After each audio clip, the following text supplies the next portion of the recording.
We are now on day 11 of Jabba the Pizza Hut's war on Iran.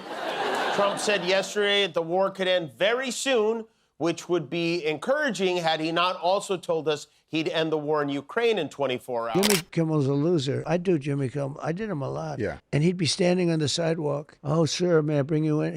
He'd bring me in every time. The whole show is talking bad about Trump. Ask him how many. What he did. Ask him. Yeah, you do bigger. Yeah, you do. What happens when one of late night's sharpest comedians takes aim at Donald Trump and Don Jr.? Chaos. Absolute chaos. Jimmy Kimmel isn't here to play nice. He's here to dismantle, exaggerate, and roast with surgical precision, turning every boast, every blunder, and every public meltdown into comedy gold you won't be able to stop watching. You think you know Trump and Don Jr.? Think again, because what Kimmel does next will have you laughing, cringing, and questioning reality all at once. On the other side of humanity's coin, we have Donald Trump Jr., who was in court again this morning. There he is. You hear the protesters chanting, crime family, and that is basically what these people are crime. No, not at all. I think Jimmy Kimmel's terrible. You know what suspended him? His talent. You know what else is really what? Take a look at this guy, his ratings. That's what got Jimmy Kimmel out. He was terrible. And didn't he lose? I saw a report where ABC lost. Let's start with the obvious. Donald Trump struts into the cultural conversation like he owns the place. But in reality, he's a guy trying to sell a ticket to a show that's already sold out. People expected fireworks, a spectacle, maybe even a hint of unpredictability. Oil and, as a result, gasoline has skyrocketed over the past 10 days, so much so that some of Trump's advisors now want him to declare victory and pull out, like he should have done the night Eric was conceived. That's a good idea. You should declare victory. Maybe they can go to Kinko's and print up a banner that says mission accomplished, too, right? That is basically what he is going to do. He's going to make a huge mess and walk away like it's the new toilet in the Lincoln bathroom. What they got instead was a bloated parade of hot takes, Twitter tantrums, and bravado that could make a reality TV cameraman blush. If ambition were measured by subtlety, Trump would have none. But if it were measured by pure, chaotic spectacle, he's the undefeated champion. While Don Jr. was in New York preparing to testify in court, his fiancée, Kimberly, was at the party dressed up as Trump's constituent, Snow White. Don Jr. was not at Daddy Donald's last night. The prodigal son was being grilled as part of the $250 million case against their business. There he is, tiny soprano. I wonder what's going through his head right now. I should have worn makeup. Oh, yeah, good one. Here's the thing about Don Jr. What he lacks in intelligence, he also lacks. Now imagine Jimmy Kimmel watching this. Jimmy doesn't just roll his eyes. No, he sketches the scenario like a surgeon with a scalpel, slicing apart ego, arrogance, and absurdity with surgical precision. He sets up the jokes like traps, and when Trump walks right into them, it's comedy gold. The kind of gold that makes you lean forward, squint, and think, did he really just say that? And yes, he did. And yes, Jimmy's about to dismantle it. Actual gas. This is a gem. And it couldn't have come at a worse time. According to a new survey, a third of Americans say they are skipping meals or cutting back on utilities like heat to pay the rising cost of their health care premiums, which makes me wonder what happened to that health care plan Trump announced 2 months ago. Remember the great health care plan he announced? That disappeared right along with our invasion of Greenland. They just went away. And with all this going on, with all these problems, all this instability... Remember those moments where Trump brags about wealth, influence, or supposed genius? Kimmel swoops in like a stealthy predator, turning each boast into a cartoonish exaggeration. Oh, you own the tallest building in Manhattan? Congratulations. Meanwhile, your moral compass is still in the basement, next to your sense of decency. You can almost see Trump in your mind's eye, red-faced, squinting like a toddler caught stealing candy, while Don Jr. looks on as if his dad just set off fireworks inside the living room.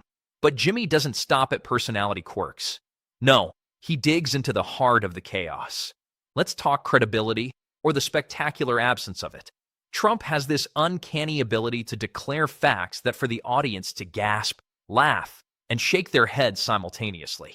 Imagine Don Jr. trying desperately to look composed in the audience, whispering to himself, maybe if I stay still, The jokes won't find me. Spoiler, they always do. Jimmy's delivery is like a heat-seeking missile locked on family dynamics, turning Don Jr.'s awkward interviews and over-the-top social media posts into a running gag that's as cruel as it is hilarious. Every smug tweet becomes fodder. Every attempt at seriousness becomes slapstick. Dumb crime family, the Gambozos, if you will, and Don Jr., he's so embarrassing. He's on the stand, he's testifying in this $250 million fraud trial, and he has to compliment. He said his father is an artist with real estate. Yeah, he's an artist. He's Vincent Van Gogh to jail with real estate is what he is. He also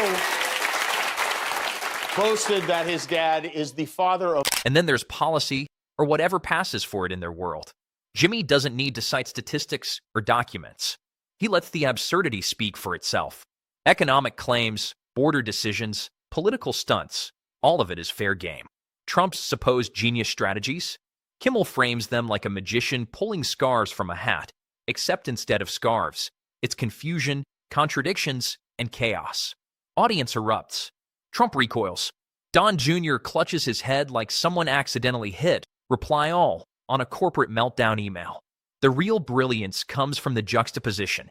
Jimmy paints a picture of a family dynasty that takes itself seriously while simultaneously showcasing just how absurdly fragile that veneer is.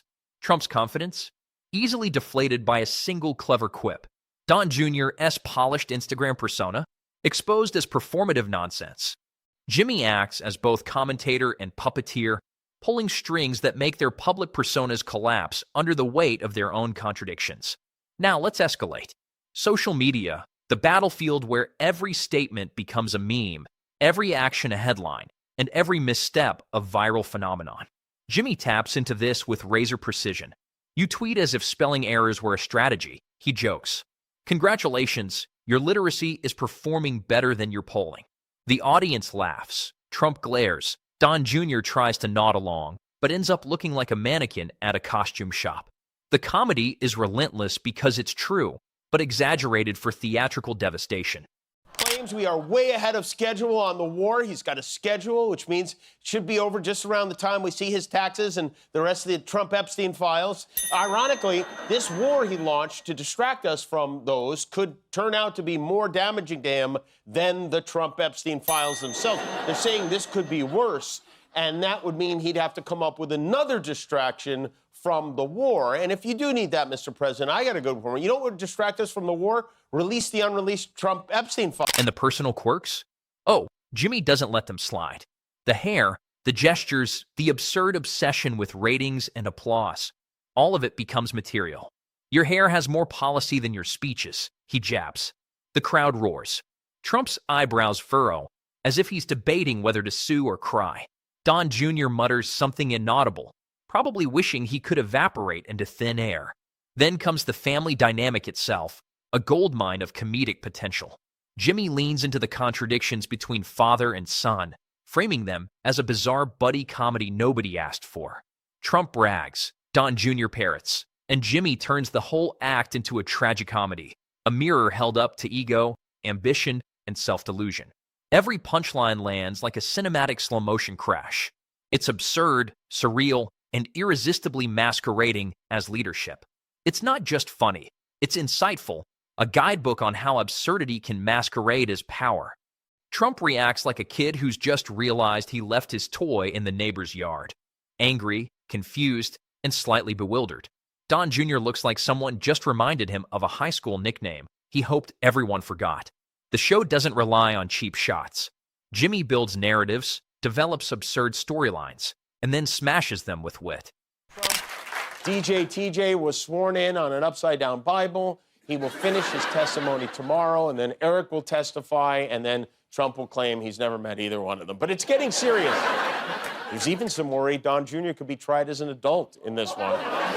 Trump was not there in person to support his sons. He had a Halloween party to host. But he did lash out at the judge on Truth Social. He wrote, "There's no victim except me. Leave my children alone, Engoron. You are a disgrace." Audience members can't help but follow the logic, even as they laugh at the ridiculousness of it all. And of course, The cultural commentary seeps in seamlessly. Kimmel weaves in critiques of celebrity obsession, media spectacle, and the public's fascination with controversy. Trump thrives on attention, Don Jr. amplifies it, and Jimmy's humor reframes the entire ecosystem as a theater of absurdity. Every boast, every misstep, every performance is magnified, turned on its head, and presented as evidence of something larger, a spectacle out of proportion with reality. Imagine the imagined reactions. Trump gaping at the screen, mouth forming the letter O, like a cartoon character caught mid-scream. Don Jr. face-palming so hard it seems to echo across the studio. The audience? Laughing, gasping, occasionally clapping in disbelief. Every punchline feeds the next, creating a chain reaction of absurdity that's impossible to stop once it starts. Then Jimmy pivots, escalating from personal quirks to broader absurdities. Policy promises that sound like carnival games, international dealings that resemble slapstick negotiations, and public statements that feel like improvisational theater gone horribly wrong. Your diplomacy is like a game of pin the tail on the donkey, he jabs. The image is vivid, ridiculous, and painfully true. Trump's expression oscillates between indignation and confusion. Don Jr.'s nodding looks increasingly desperate. You name it, you can see that for Trump. Worrying about this is starting to take a toll.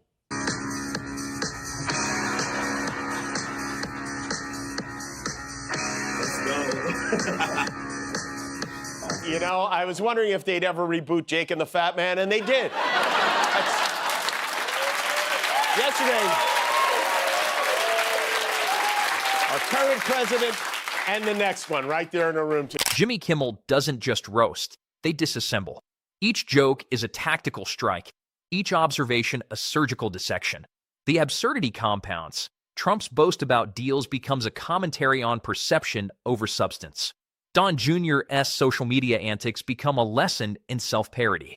Every misstep is framed not as an accident, but as inevitability, a natural consequence of hubris amplified by public obsession. And as the narrative unfolds, Jimmy builds a crescendo.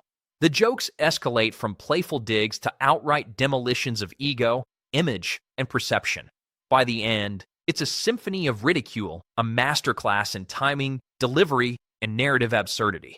Trump and Don Jr. exist less as people and more as living caricatures. Each transition, each imagined reaction contributes to a flowing, almost cinematic narrative. Jimmy doesn't just land laughs. He tells a story of absurdity, excess, and performance, where the villains are ego and self-importance, and the hero is the sharp, merciless comedy that refuses to flinch. By the time the show ends, the message is clear. Spectacle can be dismantled, hubris exposed, and absurdity made into art. Trump may fume, Don Jr. may squirm, but Jimmy Kimmel's comedy leaves the audience smarter, entertained, and thoroughly satisfied. It's not just roasting. It's an experience, a reminder that sometimes the truth is too ridiculous to ignore, and the only way to deal with it is laughter, delivered with precision, wit, and absolutely no mercy. And with all the complaining the Trumps do about this trial playing out in the media, you could barely even turn the channel without seeing their lawyer doing an interview with somebody.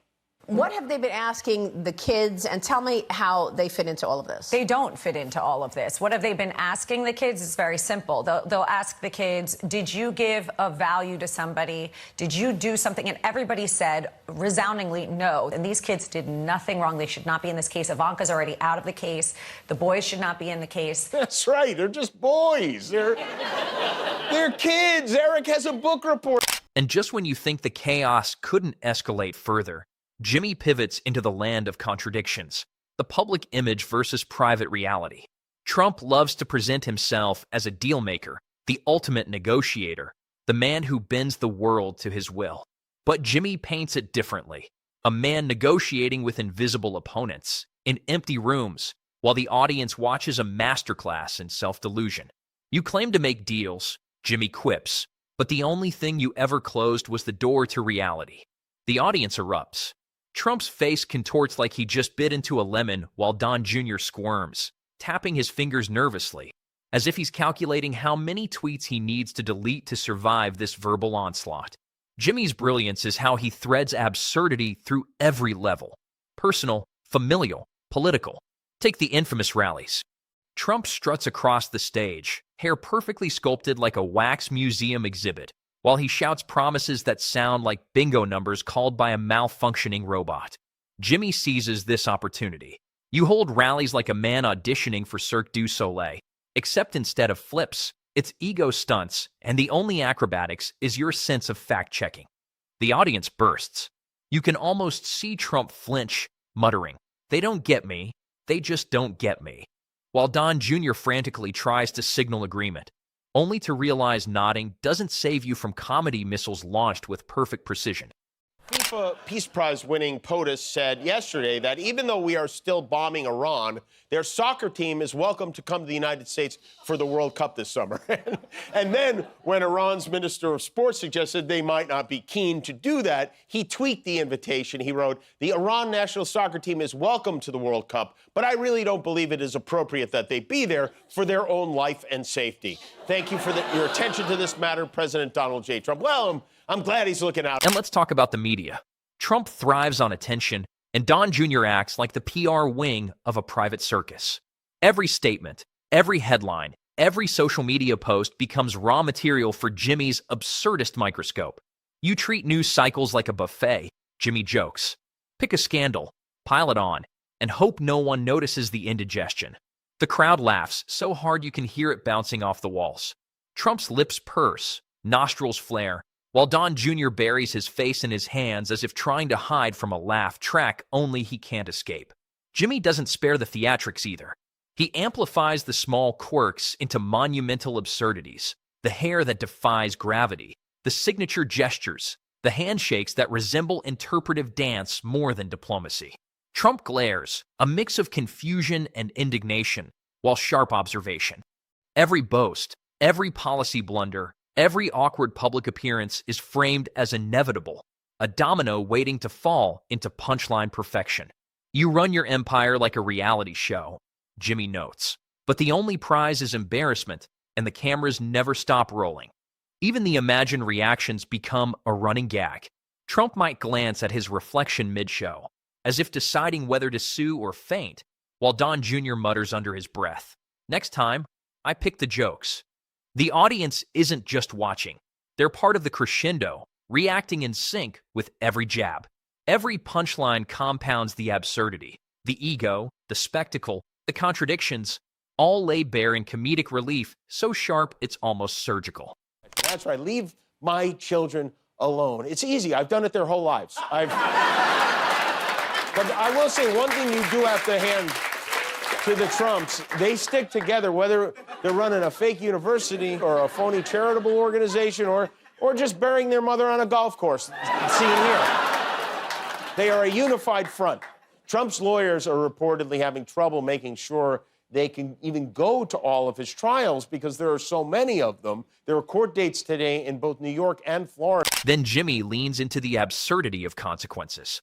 For a man obsessed with winning, you sure make losing look stylish, he quips, highlighting the surreal gap between performance and reality. The audience laughs. Trump scowls like he's just realized the scoreboard doesn't lie. Don Jr. bites his lip so hard it's a miracle he doesn't need a dentist. Jimmy masterfully shows that spectacle without substance is comedy waiting to happen, and he is, without question, the director of this theatrical farce. By the end of the segment, the picture is clear. Trump and Don Jr. are less people and more absurd caricatures, a living, breathing comedy routine fueled by ego and spectacle. Jimmy Kimmel doesn't just roast them. He exposes the patterns, exaggerates the contradictions, and amplifies the chaos to a point where the audience can't look away. It's not mean-spirited. It's an art form, a masterclass in timing, irony, and narrative absurdity. The imagined reactions, Trump's wide-eyed disbelief, Don Jr.'s frantic gestures, turn every joke into a visual punchline, heightening the humor and the tension in ways only a late-night legend could orchestrate. And somewhere in the back of the theater, Jimmy sits back, a sly smile on his face, knowing he's not just landing jokes. He's holding a mirror to the absurdity of ego, spectacle, and ambition. Trump and Don Jr. may fume. They may plot revenge, but the audience is left with the unmistakable truth. Comedy can dismantle, clarify, and entertain all at once. And nobody does it better than Jimmy Kimmel.